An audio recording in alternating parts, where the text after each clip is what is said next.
3. Oke, selamat datang di Kebun RB. Hari ini tanggal 6 Agustus tahun 2023. Kita lagi ada di Kafling Alpukat. Nah, hari ini kita lagi bersama sahabat kita dari PT Merauke, Bapak Garis ya. Ya, Garis ya. Sama Pak Rido. Nah, nanti Pak Rido mungkin yang Pak Garis bakal Pak Johan juga ya. Pak Johan di depan. Johan.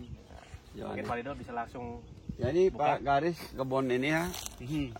Selamat datang di kebun ini. Terima kasih sudah datang jauh-jauh dari Bandung ya. Iya, Ya. sama-sama, terima kasih. Ini juga. kebetulan kita ada di kebun ini. Ini kita 1 tahun yang lalu. Ya, Jadi kita tanam. Ini kita tanam tepatnya ini bulan 10 nih. ya, 10. Jadi masih kurang 2 bulan, 10 bulan ya. Ini papar apa Miki ya? Miki itu satu macam ya, ada 2 macam. 2 macam sih. 2 macam ya. Jadi kita di sini coba dengan semi busut nih ya. Yang ini ada agak naik sedikit. Yang sana kita ada busut sampai 80 1 meter. Ini awalnya 60 sudah agak turun ya. 8 bulan turun karena sebelumnya kan banyak hujan. Ya ini pemupukan ini kita pakai kombinasi ya antara pupuk organik sama pupuk anorganik. Ya kita lihat di sini pupuk organik ini kita pakai kohe. Jadi ini kohe kambing ini kita beli dari masyarakat sekitar sini yang pelihara domba. Ya mungkin udah agak matang ya, menurut mereka agak matang. Jadi unang udah sortir, kita simpan dulu 1-2 bulan di sana. Tapi kita nggak tanam, kita taruh tabur di atas dengan catatan pada musim kemarau, bukan pada musim hujan. Karena kalau musim hujan takut banyak efeknya ya. Jadi mikroorganisme yang kurang menguntungkan nanti takutnya bekerja kurang tidak membantu, malah membuat efek sampingan yang ini. Mungkin Pak Johan atau Pak Yaris bisa kasih masukan. Nah, kita sini ada kendala juga nih Pak Par. Ini agak ada kayak ini kurang bagus ini. Ini Pak, ini mungkin Pak Johan bisa lihat ini apa nih? Vitamin ini penyemprotannya kurang ini. Penyemprotan kurang. Iya. Nah, kayak halar daun gitu ya. Iya, iya. Bukan ya? Iya. Nanti dilihat Papar nanti Papar kenapa begini Papar coba. Mungkin Papar Mungkin Papar mesti kombinasi jadi jangan inseknya yang itu aja. Dirotasi ya. Sama fumi juga mesti dirotasi gitu ya. Ya Pak Johan ya. Kalau pengalamannya gimana Pak?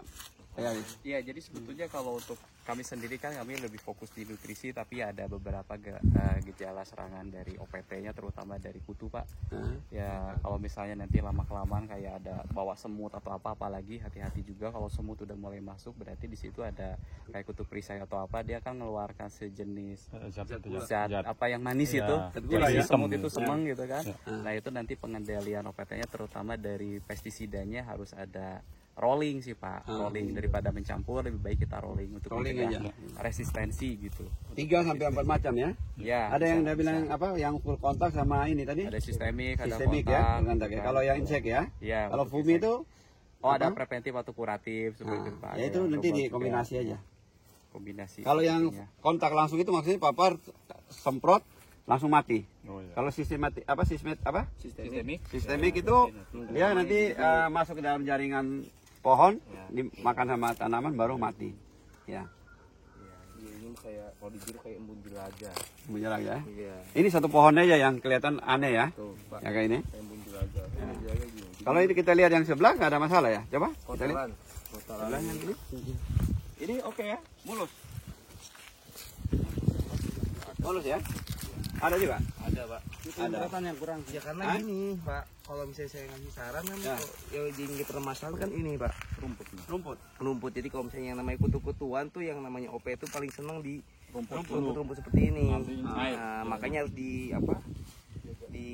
dihancurkan, maksudnya dipangkas. Dipangkas ya? Ya. Tapi ini kita kebetulan kita potong. Ada orang yang disemprot bahan kimia mati ya.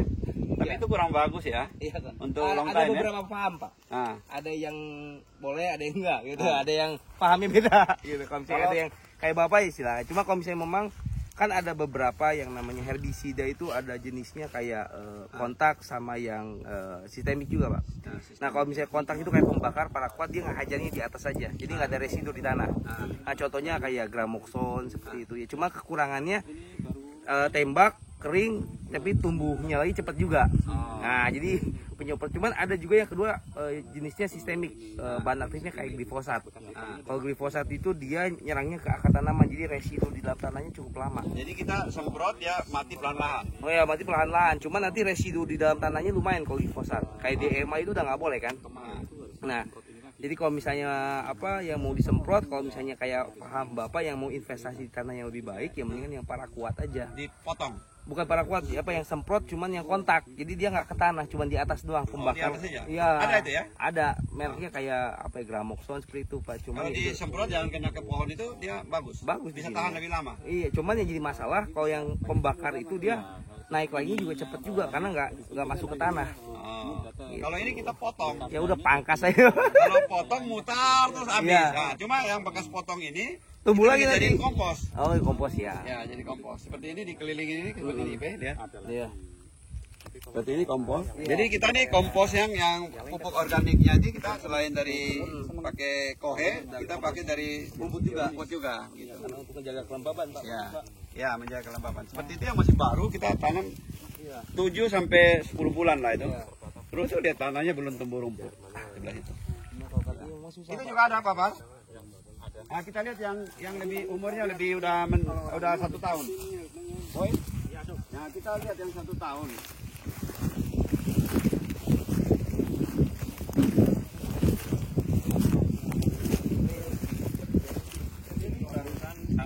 Nah, ini kan kita potong gini.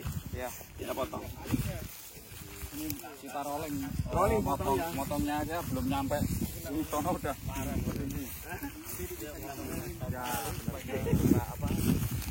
Jaga kelembaban. Jadi ini ya. Ini umurnya ini umur udah 1 tahun 1 bulan. Nah, ini tanam bulan 7 kan? Waktu tahun lalu itu kita bikin bulan 9 kan? Berarti udah tanam 2 bulan. Ya ini Miki juga nih. Tapi ini kita belum pruning ini. Ini kita belum pruning ini. Ini sama ya, ada juga. Nah, ini kenapa? Piltotora ya? Nah, kita lihat ini. Jadi tidak ada beberapa yang begini, Papan. Ada 2. Udah kayak gimana? Selesai ya, Pak. Ya, bagar sih tengah di Ini percuma kalau begini dicabut aja, Pak. Hah? Papar bisa apa mau dicoba, Papar? Pertahankan. Udah kering enggak? Hah? Piltotora itu kena di batang ya, masuk ya? Baru di tanah. Atau di akar? Dari akar ke atas. Oh, dari akar. Kalau udah begini udah Udah. tamat ya. Piltotora itu pohon besar pun juga out ya. Kayak apa? Kayak kalau di cabai itu juga ada. Cabai itu kayak layu fusarium juga sama. Oh, layu fusarium. Nah, jadi bentuknya hampir sama kalau misalnya ditaruh. Itu apa kita perlu pakai trichoderma apa enggak? Ya, sebenarnya paling bagus itu pakai trichoderma, Pak. Trichoderma. Apalagi kalau misalnya sebelum apa penanaman atau pakai apa? Trichoderma. Ya, dia kan kalau trichoderma itu dia apa? Musuh alaminya dari bakteri itu. Iya, jamur-jamur Phytophthora, fusarium iya, ya, Pak. jamur Iya, ya. Pak Gires.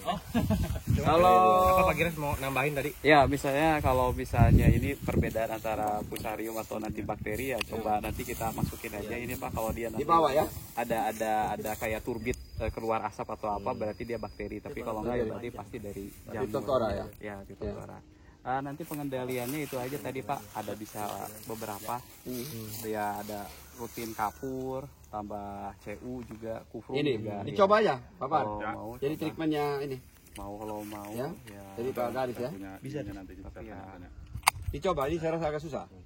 udah Apa dikasih foam insect kita semprot ya kita siram nggak bisa mati itu Piltophthora. Susah kalau bisa. Agak susah. udah masuk ke sana jaringan sih, tanah takutnya susah, kalau Atas ya. Ini Piltophthora sebenarnya ini bisa terjadi karena memang kondisi pohonnya kurang sehat juga. Kalau sehat mungkin daya tahannya lebih kuat ya. Iya. Daya tangkapnya lebih kuat. Bisa jadi waktu pindah tanam ada akar yang buka. di- terus Oh, ada akar ya, yang buka, bisa jadi. luka-luka. Coba Papar, ini gali lihat keadaan tempat. Digali dulu. Ya ini kan kita mau udah anggap mau mati lah, tapi untuk percobaan digali dulu di itu kasih kapur dolomit sama juga dikasih itu insek sama fuming. Kocor dulu. Kita Iya. coba ya. Iya. Ya, kita kocor. Saya coba satu yang di Serpong. Itu apa? Durian. bisa jadi sekarang. Tapi perlu 6 bulan loh. Nah, maksudnya diganti nggak tanamannya, Pak? Enggak ganti. Saya coba, saya gali, saya kasih kapur, saya kasih insek fumi. Kemudian saya imbangi sama kasih B1. B1 apa, Pak? B1 untuk pertumbuhan. Oh, kayak hormon gitu ya? Ya, hormon pertumbuhan. Ya paling kapurnya 2 kilo Pak. Tambah CU saya rasa itu Pak. Ada tambah CU ya? CU Cooper ya? Cooper. Ya Cooper ya. Ya CU untuk ini mungkin 20 liter lah, 20 liter. Dicor? Ya 20. Dicor ya? Iya dikocor. Dicoba aja ya. Seminggu sekali coba Pak. Tapi dari ini 1000 kita kurang lebih hampir mendekati. Kita ini berapa nang kira-kira ada 2000 pohon ya kira-kira? CU tembaga. 2000-an. Ini ada berapa yang begini? Tembaga Ada untuk 3. jamur. Jadi kita dari hampir 2000 itu ada 3 yang kejadian begini. Iya. Tapi penasaran coba Pak coba. Iya. Ya. Jadi ini umurnya nih 1 tahun 2 bulan. Ini lihat yang ini. Ini cukup subur ya. Kalau yang itu bagus. Itu apa dia? Itu semua ya. Jadi satu kebun ini nggak sama semua ya. Waktu kita tanam pokoknya sama semua. Kalau memang ada hampir sama nanti sama. Hah? Hampir sama. Ini bagus. Ini bagus. Ini Niki.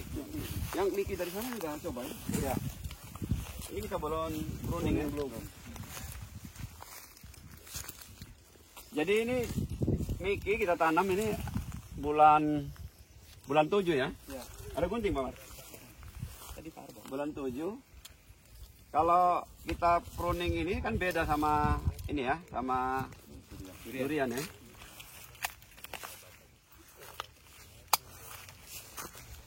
Ini mah nggak usah apa, percuma. Bawah yang ke atas, ini ke dalam gitu aja. Ini lebih.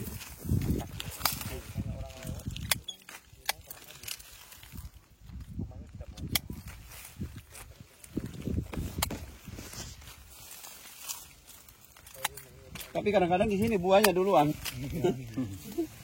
Biar matahari masuk lah.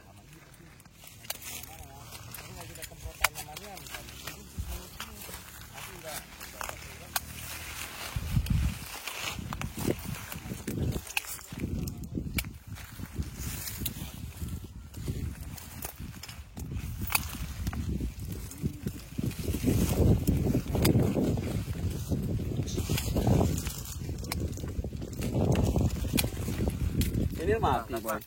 Gak ada matahari juga sama boy. Mati. Tapi ini biarlah. Kenapa, Pak? Biar ini. Pangkas. Ya. Biar Ini, Pak. udah mantap. Ini pak.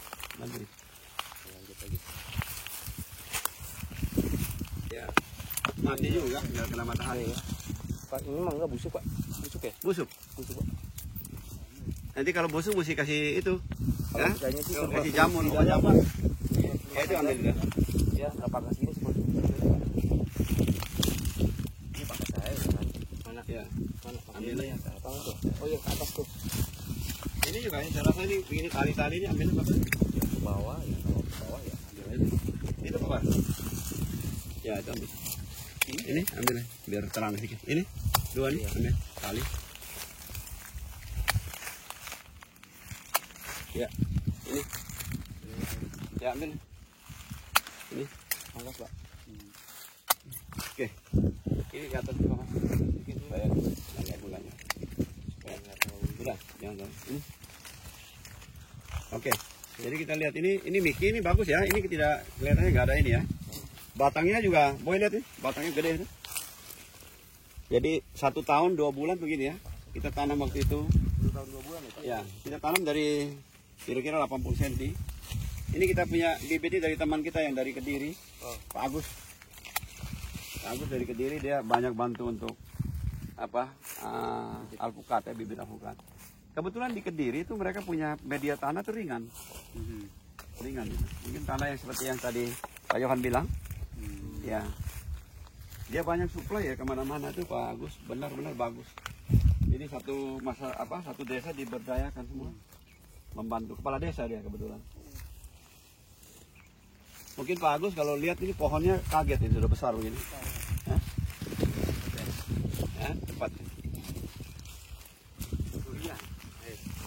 Ini alpukat. Ini di sini kapling kita bikinnya Miki, ada di sana kendil, ada sana aligator, ada gelus, ada kuba ya. Ini ada 20 jenis lah kira-kira.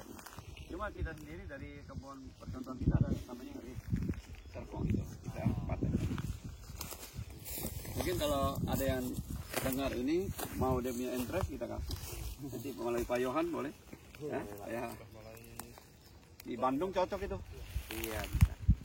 Tapi itu ya kalau kita lihat alpukat kan dari 2 gland yang terbesar di dunia tuh. Satu dari Guatemala, satu dari India Barat. Dari Guatemala itu untuk jenis-jenis yang kulitnya tebal. Ya seperti khas, seperti Pinkerton dan lain-lain. Kalau India Barat kan kita banyak yang terkenal di sini itu alpukat mentega tipis. Niki salah satu juga dari India Barat. Tapi kita punya yang Rit Serpong itu kita tanam itu dari biji ya. Kalau itu dari biji biasa tidak sebaik induknya. Tapi ini katanya kemungkinan bagusnya 1/2000 benar ya? Secara teori waktu kuliah. Sebetulnya kalau alpukat saya kurang itu ya. di dulu kali ya bisa jadi sih Pak. Bisa lebih bagus. Tapi bisa lebih bagus dari aslinya. Itu saya pikir dulu dari Roro, dari dari Bangka. Ternyata beda. Kalau Roro kan gede. Mungkin juga itu dari Papua, boy. Betul saya makan, saya tanam dari biji. Tanam 3, 2-nya kurang bagus kita tebang, 1-nya bagus. Super sekali. Jadi kita udah kirim ke beberapa orang yang udah biasa di alpukat, wah ini luar biasa katanya. Jadi saya interest ya, saya udah mulai bikin juga ada perbanyak. Kalau teman-teman mau juga kita kasih. Papar itu ambil ya Papar. Yang ini satu dia dingin yang ini satu. Ya itu ambil aja. Yang mana? Ya itu yang Papar pegang. Itu yang ini ya. Dia terlalu subur. Ini belum potong-potong semua ya. Ya harusnya udah kalau yang besar begini Papar potong aja cukup ya. Kalau potong cukup kata lagi. Nah, atas ya. Tapi ini mesti pakai tangga ya. Jadi tarik patah. Ambilnya 25 cm dari atas.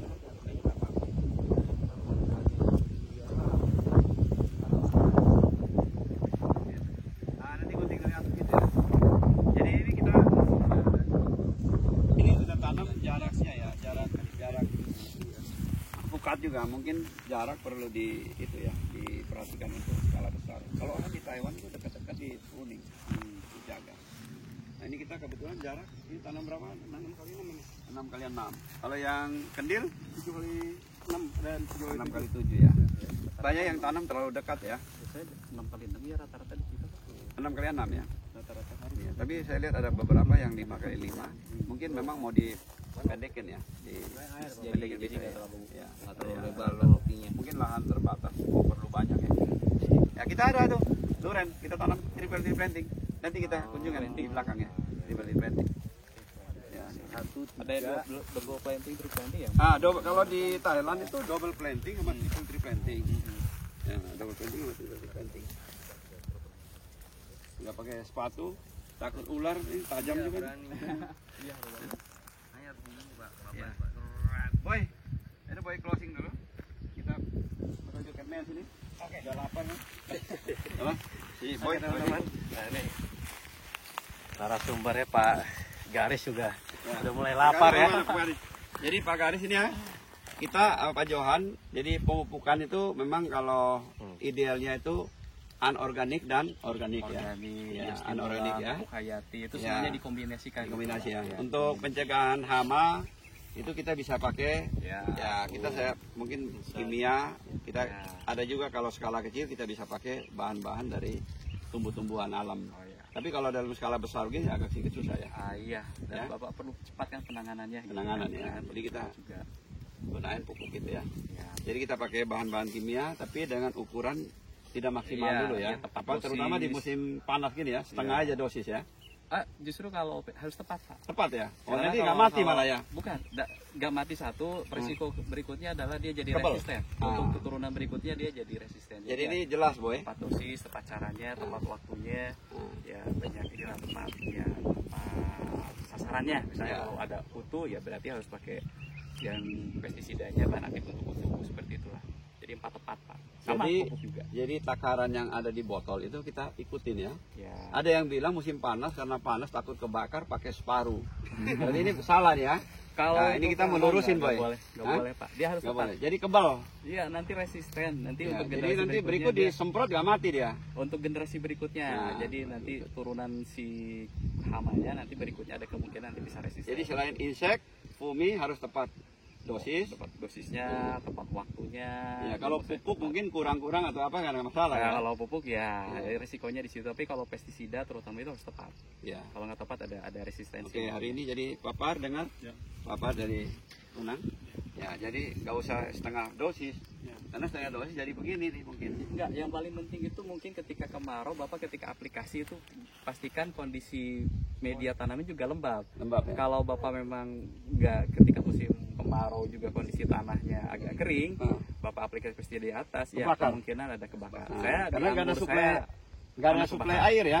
Ya, Ya, proses jadi, fotosintesis nggak berjalan dengan baik kalau nggak ada air kan. ada kan Ya. ada titik bakar Pak Titik di bakar. titik pestisida itu ada ya bahan-bahannya kan tadi kimia. Hmm. Tapi kalau Bapak di media tanamnya juga lembab itu nggak masalah. Tapi Oh, kalau nggak ada media tanam ketika musim kering dan kering ketika kita aplikasi ya kemungkinan ada. Jadi- Terutama yang kontak-kontak gitu Pak. Jadi rumput di tanaman kalau kering boy, dia ada titik kebakar. Jadi dengan dosis yang pas pun bisa kebakar. Kalau ya kering Ya, di media kalau kering tanam. ya. Tapi kalau kita setengah dosis, jadi akan menjadi kebal untuk generasi berikutnya Ya. lagi. Nanti itu membuat kesulitan orang lain.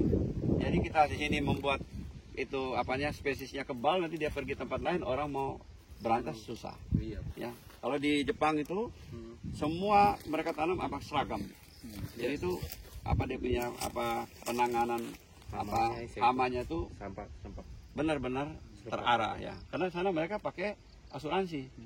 Kalau hasil panennya enggak ini ada asuransinya. Oh, di cover sama Iya, di cover asuransi. Jadi negara-negara maju semua apa-apa dikerja memang ada itunya, ada safety-nya. Nah, saran mungkin Ya. Bapak nanti ada beberapa titik itu bikin ini aja lampu perangkap. Bikin lampu perangkap. Lampu perangkap ya? Ya. Ada itu ya? Bisa bikin sendiri nanti Bapak kan lampu perangkap itu intinya cuma ada lampu. Ini kalau serangga itu kan aktif itu banyakannya lampu. malam Pak, malam hari. Dan dia senang mendekati cahaya. Ketika nanti malam dia nyentuh cahaya gitu terus dia jatuh misalnya ke air gitu lampu perangkap ya nempel. Udah gitu kan si lampu perangkap itu nanti kita bisa lihat di sini di kebun ini tuh hamanya OPT-nya apa aja. Oh, Betul. nah, Salah oke. satunya kelihatan. Boleh, Nanti Nang. saya fotonya Ya? nanti saya liatin. Bisa bikin ya? Bisa. Ini? Bisa bikin sendiri Nanti Pak. Nanti ngobrol saya ya? fotonya di Caranya kasih di gimana grup ya? lah. Saya kasih Jadi di di grup. kebun di titik-titik tertentu dipakai Lampu lampu perangkap. perangkap. Ya. Bisa digabung dengan itu nggak? Digabung dengan itu solar itu, lampu solar. Lampu ini, lampu penerangan. Oh, Penerangan malam. bisa, Bisa. Pak, Hah? bisa, Bagus. bisa. Ya. penerangannya situ. Jadi Cahaya sekaligus ya. Bapak menerangi, Nah. gitu kan menerangi kebun misalnya, udah gitu nanti malam kan si serangga itu dia seneng mendekati cahaya Pak. Ya, kita rencana mau pasang solar semua sih. Ya. Jadi nanti mungkin ada di lapis ini di solarnya. Nanti ada fotonya. Ada fotonya? Saya kasih Oke. di grup lah. Di grup. Jadi itu bagus sekali, ini masukan boy. Jadi kita untuk mengurangi serangga untuk di kebun kita bisa pakai cara-cara dengan Perangkap. menggunakan Ya. teknologi nih ya. Plus, jadi Bapak bisa tahu Nah, kayak gini kita lihat hama ini nggak ada nih. Nah. Tapi kalau nanti malam mungkin itu ada ulat keluar Pak, ulatnya iya. keluar, kutunya juga keluar atau apa. Jadi kalau di situ nanti besok kita pengamatan, oh ada ini, ada ini. Iya, ada ini. berarti besok pakai insektisidanya. Ya, apa jadi aja ini ya? salah satu ide yang terbaik lagi, ide yang baik ya. Ya. Itu juga Ini ide yang dari- baik. dari Saya rasa kebun ya lain. ini bagus ya. Karena kalau saya lihat ya, kalau saya belajar dari awal itu penanganan insek atau apa fumi ini kita bisa menjadi pakai bahan kimia. Ya. Bisa kita pakai bahan yang organik. Bisa kita pakai pemangsa. Ya, Ya, predator. Ya, ya. Ini ada satu lagi yang lebih hebat lagi pakai lampu. Ah, itu Ini yang paling murah nih. Ya. Itu untuk ngurangi Ini satu ngurangin sama ya? untuk kontrol Pak. Kontrol, Untuk kontrol, OPT ya. ada apa aja sih di sini gitu OPT-nya gitu. Jadi kita tahu Pak insektisida apa yang mesti kita pakai. Gitu. Oh, jadi barangnya apa kita lihat. Oh, ini ya. namanya Ini ini. dia nih, kontak atau sistematik ya? Iya, apakah buat insektisidanya buat kutu apa buat ulat? Ah. Kita bisa tahu gitu. Iya, iya. Oke, bagus idenya bagus, Boy. Oke, Boy, kita dapat banyak masukan ini. Terima kasih nih. Memang orang perlu sekolah, Boy. Dari tim Tim ini dari Kami Umpat ya, share, Umpat ya. share juga Ya. beberapa kebun yang sudah kami datangi Pak. Ya. SOP Pengalaman itu ya. ya kita bisa sharing-sharing juga ke yang lain gitu Pak. Ya, ini bagus sekali masukan. Memang untuk alpukat itu juga kecenderungan masalah ya. Ya. Jadi kebun alpukat dia punya kesulitan tersendiri ada. Durian ada, mangga ada, lengkeng ada, kelapa pun ada ya. Ya, kita juga ada tanam kelapa sini banyak. Kelapa apa?